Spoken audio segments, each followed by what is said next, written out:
ये कहानी एक ऐसे गरीब बच्चे की है जिसने अपने बचपन में ही सोच लिया था कि वो बहुत अमीर आदमी बनेगा, पर उसे रास्ता दिखाने वाला कोई नहीं है। उसे अपनी मंजिल तक खुद ही पहुंचना होगा। Bollywood silver screen presenting rising high. कहानी की शुरुआत में हमें विक्टर को दिखाया जाता है जो अपने मॉम डैड के साथ गरीबी की जिंदगी जीता है। हालात तब और भी बद से बदतर हो जाते हैं जब विक्टर के डैड की जॉब छूट जाती है। उसके बाद उसकी मॉम भी एक अमीर आदमी के लिए इन दोनों को छोड़कर चली जाती है। विक्टर उस दिन फैसला करता है कि वो आगे चलकर बहुत पैसे कमाएगा। कुछ साल बीत जाते हैं और अब विक्टर बड़ा हो चुका है। वो शहर जाना चाहता है। उसके डैड उसके जाने से पहले उसे $200 देते हैं और कहते हैं कि शहर में बहुत मेहनत करना और हमेशा खुश रहना। इसके बाद विक्टर शहर आ जाता है जहां उसके पास इतने पैसे नहीं होते कि वो किसी कमरे को रेंट पर ले सके। हालांकि वो एक कमरा देखता भी है, लेकिन उसका रेंट $1200 होता है, इसीलिए रात उसे फुटपाथ पर गुजारनी पड़ती है। अगले दिन वो एक कंस्ट्रक्शन साइट पर जाता है जहां पर एक मजदूर के तौर पर काम करता है। पूरे दिन मेहनत करने के बाद जब पैसों का वक्त आता है तो उसका जो कॉन्ट्रैक्टर होता है वो उसे आधे पैसे देता है और कहता है कि आधे पैसे सिक्योरिटी के तौर पर मैंने अपने पास रख लिए। विक्टर के पास आज भी इतने पैसे नहीं है कि वो रात गुजारने के लिए कहीं पर छोटा मोटा कमरा किराए पर ले सके, इसीलिए वो एक बेंच पर लेट जाता है। बेंच पर लेटे हुए उसे ख्याल आता है कि अगर वो इसी तरह से काम करता रहा तो कभी वो जिंदगी में आगे नहीं बढ़ पाएगा। इसीलिए अगली सुबह वो अपने लिए बहुत अच्छे कपड़े खरीदता है जिन्हें पहनकर उसे कॉन्फिडेंस आता है। जिसके बाद वो एक कैफे में जाकर अपने नकली डॉक्यूमेंट्स बनाता है, साथ ही अपना इनकम सर्टिफिकेट बनाता है जिसमें उसकी इनकम $20,000 है। और अब वो एक रियल एस्टेट एजेंट से मिलता है। रियल एस्टेट एजेंट उसके कपड़े देखकर समझ जाती है कि ये बहुत ज्यादा प्रीमियम नहीं है, इसीलिए वो बहुत ज्यादा उसे एंटरटेन नहीं कर रही होती। पर जब वो अपना इनकम सर्टिफिकेट दिखाता है जिसमें $20,000 उसकी इनकम है तो वो उससे बहुत इम्प्रेस हो जाती है। जिसके बाद वो उसे प्रीमियम अपार्टमेंट किराए पर देने के लिए तैयार हो जाती है जिसका मंथली रेंट $3400 है और अब हर महीने $3400 रेंट चुकाना होगा। इसीलिए वो उसी कंस्ट्रक्शन साइट पर जाता है जहां पर उसने एक दिन पहले काम किया था। वहां पर जितने भी वर्कर्स होते हैं वो उन सबको इकट्ठा करता है और कहता है कि मुझे पता है कि तुम एक रात रुकने के लिए $38 चुकाते हो, पर मेरे पास एक प्रीमियम अपार्टमेंट है जिसमें हर तरह की फैसिलिटीज है और उस जगह पर रहने के लिए तुम्हें मात्र एक दिन के $40 देने होंगे और ना ही तुम्हें अपना इनकम सर्टिफिकेट दिखाना होगा। बहुत सारे वर्कर्स उसके साथ चलने के लिए तैयार हो जाते हैं और जब वो उस अपार्टमेंट को देखते हैं तो बहुत खुश हो जाते हैं। यहाँ पर विक्टर हिसाब लगाता है कि सारे खर्चे निकालने के बाद भी उसे महीने के $6000 बच रहे होते हैं, इसीलिए वो इसी तरह के 10 और अपार्टमेंट्स को किराए पर ले लेता है और देखते देखते उसके पास बहुत सारे पैसे जमा हो जाते हैं। और एक रात को उसे पता चलता है कि जो अपार्टमेंट उसने रेंट पर लिया था वहां पर रहने वाले लोग आपस में बहुत बुरी तरह से लड़ रहे हैं। उन्होंने अपार्टमेंट की हालत खराब कर दी होती है। विक्टर जब वहां पर जाता है तो उसे अपनी आंखों पर विश्वास नहीं होता। इनके आपस की लड़ाई की वजह से नेबर्स ने पुलिस को कॉल कर दिया होता है। साथ ही वो एजेंट भी आ जाती है जिसने विक्टर को रेंट पर दिया था। अब अरेस्ट होने के डर से वो पुलिस से भागना शुरू कर देता है। उसके साथ एक और आदमी भागता है जिसका नाम गैरी होता है और जब ये पुलिस से बहुत दूर निकल जाते हैं तो ये एक बार में जाते हैं जहां पर विक्टर गैरी को अपने बिजनेस के आइडियाज बताता है जो उसे बहुत अच्छे लगते हैं। इन दोनों को समझ में आ चुका है कि अगर इन दोनों को अमीर बनना है तो इन्हें रियल एस्टेट के बिजनेस में जाना होगा।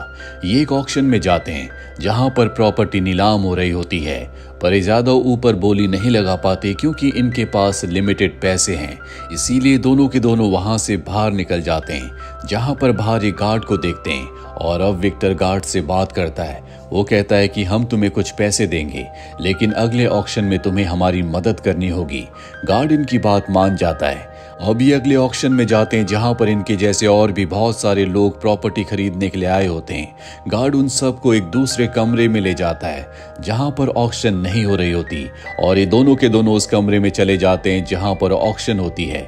इन दोनों के अलावा वहां पर कोई नहीं होता, इसीलिए सस्ते दामों में बहुत सारी प्रॉपर्टी खरीद लेते हैं।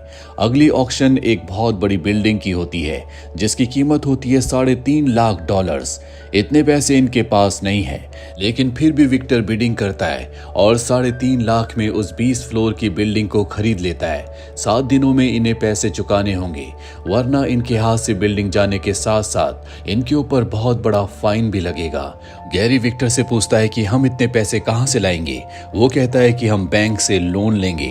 इसके बाद ये गैरी की एक दोस्त जो कि बैंक में मैनेजर होती है उससे मिलने के लिए जाते हैं और लोन की डिमांड करते हैं, पर इनके पास कोई भी डॉक्यूमेंट्स नहीं होते।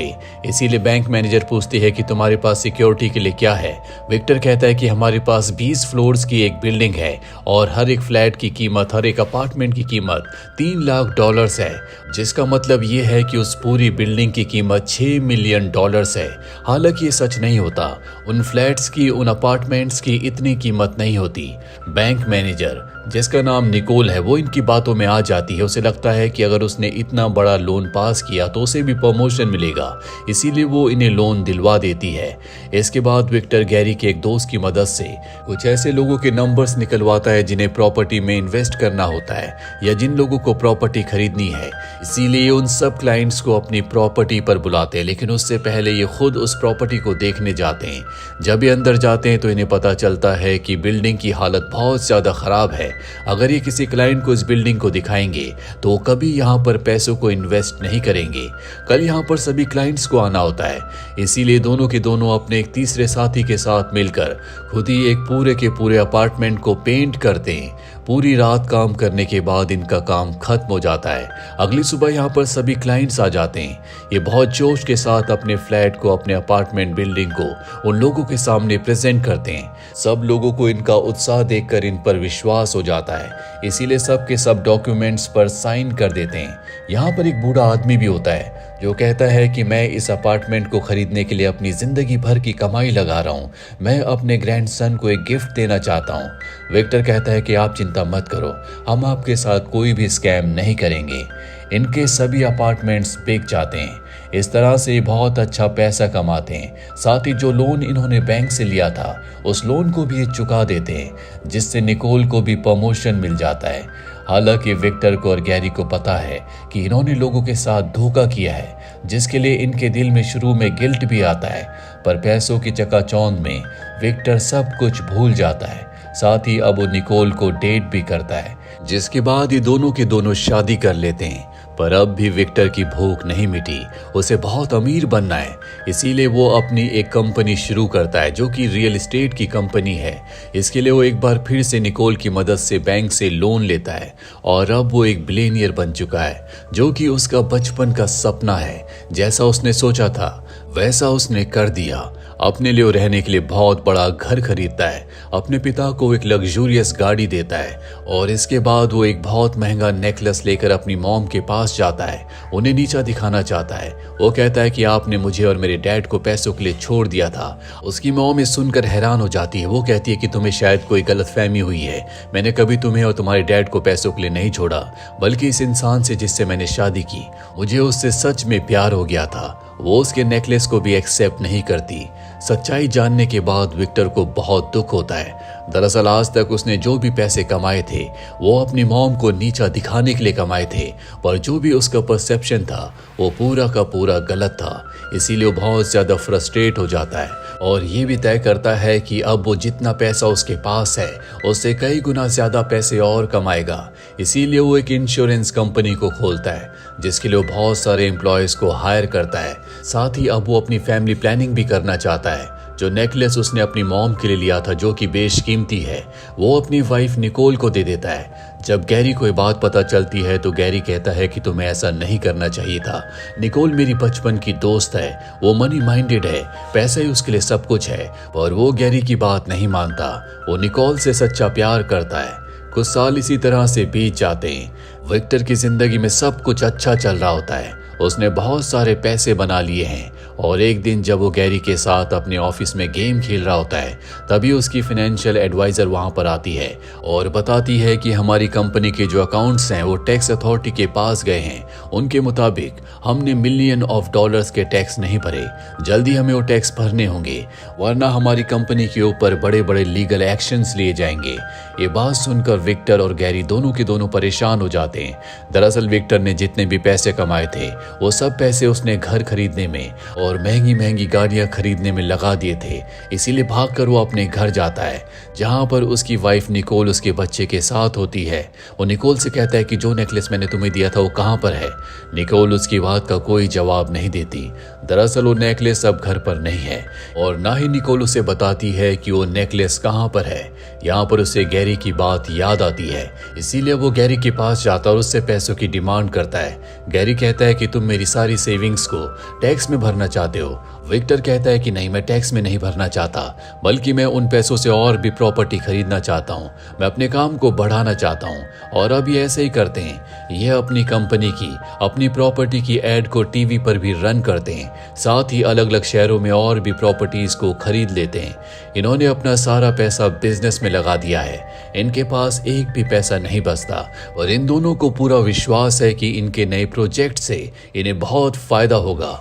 वहीं निकोल को पता चल जाता है कि विक्टर ने उसे चीट किया है, इसीलिए अपने बच्चे को लेकर वो घर छोड़कर चली जाती है और कोर्ट में डिवोर्स के लिए फाइल कर देती है। और अब क्योंकि विक्टर के साथ निकोल नहीं है, इसीलिए उसे बैंक से लोन भी नहीं मिलता। अपने काम को आगे बढ़ाने के लिए इन्हें पैसे चाहिए।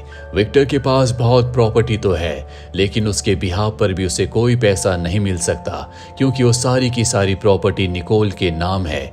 ऐसे ना होने की वजह से इनका काम बहुत ज्यादा डाउन हो जाता है, पर अब भी वो हार नहीं मानना चाहता। वो गैरी से कहता है कि हम खुद का बैंक खोलेंगे, जिसके बाद खुद सेंट्रल बैंक हमें लोन देगा। और अब वो पुराने बैंक के सभी एम्प्लॉयज को अपने नए बैंक में हायर कर लेता है और इन्हें बैंक खोलने के लिए लाइसेंस की परमिशन की जरूरत होगी। इसीलिए एक गवर्नमेंट ऑफिसर के पास जाते हैं जो कि लाइसेंस प्रोवाइड करता है। वो कहता है कि तुम्हारे पास बैंक खोलने की क्वालिफिकेशन नहीं है, पर विक्टर उसे बहुत सारे पैसे रिश्वत के रूप में देता है, जिसके बाद वो इन्हें परमिशन दे देता है। इस तरह से विक्टर अपनी कंपनी को डूबने से बचा लेता है। ये पार्टी करते हैं, पर एक रात को इनके घर पर पुलिस आती है जो विक्टर को अरेस्ट कर लेती है। विक्टर के ऊपर बहुत सारे चार्जेस होते हैं, जैसे टैक्स ना भरना, लोगों को धोखा देना, कम कीमत की प्रॉपर्टीज को लोगों को मैनिपुलेट करके हाई रेट पर बेचना, गवर्नमेंट ऑफिसर्स को रिश्वत देना। और अब विक्टर सलाखों के पीछे है। उसे कुछ समझ नहीं आ रहा होता कि अब वो क्या करेगा। एक दिन उसके डैड का कॉल आता है जो कहते हैं कि मैं तुमसे मिलने के लिए आ रहा हूँ, पर उसके डैड उससे मिलने के लिए नहीं आते। विक्टर कई दिनों तक उनका इंतजार करता रहता है। एक दिन विक्टर की मॉम उससे मिलने के लिए आती है और कहती है कि उस दिन तुम्हारे डैड तुमसे मिलने के लिए आ रहे थे, पर उनका एक्सीडेंट हो गया, जिस वजह से उनकी मृत्यु हो गई। ये बात सुनकर विक्टर टूट जाता है। उसने अपना सब कुछ खो दिया। कुछ साल इसी तरह से बीत जाते हैं। अब विक्टर को रिहा कर दिया जाता है। जब वो जेल से बाहर निकलता है तो वहां पर उसकी एक्स वाइफ निकोल आती है। दरअसल उसे विक्टर से कोई लेना देना नहीं है, पर वो अपनी बेटी को उसके पिता से मिलवाने के लिए लाई होती है। इसके बाद विक्टर एक छोटे से अपार्टमेंट को किराए पर ले लेता है, जहां गैरी उसके लिए एक लेटर भेजता है जिस पर लिखा होता है, मुझे यकीन है कि तुम अब भी एक शेर हो, तुम्हारे अंदर एक शेर का दिल धड़कता है। विक्टर कई घंटों तक लेटे लेटे सोचता रहता है कि गैरी ने ऐसा क्यों लिखा। तभी उसे याद आता है कि एक बार गैरी ने उसे शेर का स्टैचू गिफ्ट किया था, जो अब भी उसके पुराने घर पर है, जिसे गवर्नमेंट ने सील कर दिया है। रात के अंधेरे में वो उस घर के अंदर जाता है, जहां पर उस शेर के स्टैचू को हैमर से तोड़ता है। और जब वो उसे तोड़ता है तो उसके अंदर वही नेकलेस होता है जो उसने कभी अपनी मॉम के लिए खरीदा था और बाद में निकोल को गिफ्ट कर दिया था। इस नेकलेस की कीमत बहुत ज्यादा होती है। ये बेशकीमती नेकलेस है। दरअसल ये निकोल के पास नहीं था, गैरी ने उसे चुरा लिया था और शेर के स्टैचू के अंदर डालकर उसे गिफ्ट कर दिया था। दरअसल गैरी को पता था कि कभी भी अगर विक्टर के ऊपर बुरा वक्त आएगा तो निकोल उसका साथ नहीं देगी। वो मनी माइंडेड है और अब उसके पास वो महंगा वो बेशकीमती नेकलेस है। अगली सुबह में विक्टर को दिखाया जाता है जो उसी नेकलेस को लेकर अपनी जिंदगी के शुरुआती दिनों की तरह चल रहा होता है। तभी वो देखता है कि सामने सड़क पर वही बूढ़ा आदमी है जिसे उसने $3 लाख में वो अपार्टमेंट बेचा था, जो कि उसने अपने ग्रैंड सन के लिए खरीदा था। वो उसे देखकर कुछ पल के लिए सोचता है। तभी उसके पास एक लड़की आती है जो उससे पूछती है कि ऑक्शन कहाँ पर हो रहा है। वो भी उसके साथ चला जाता है। इसका मतलब ये है कि एक बार फिर से वो अपनी पुरानी जिंदगी जिएगा, जिस तरह से पहले उसने कामयाबी हासिल की थी। एक बार फिर से वो उसी तरह से कामयाब बनेगा। अगर वो बूढ़े आदमी की तरफ जाता तो वो इस बात को दर्शाता कि उसने अपनी जिंदगी में जो कुछ अपने पास्ट में किया था उसका उसे पश्चाताप है, पर वो उसकी तरफ नहीं गया बल्कि ऑक्शन के लिए चला गया। इसका मतलब ये है कि जो उसने पहले किया वो एक बार फिर से करने के लिए तैयार है। आपकी इस बारे में क्या राय है, कमेंट बॉक्स में ज़रूर लिखें। उम्मीद करते हैं कि ये कहानी आपको पसंद आई होगी।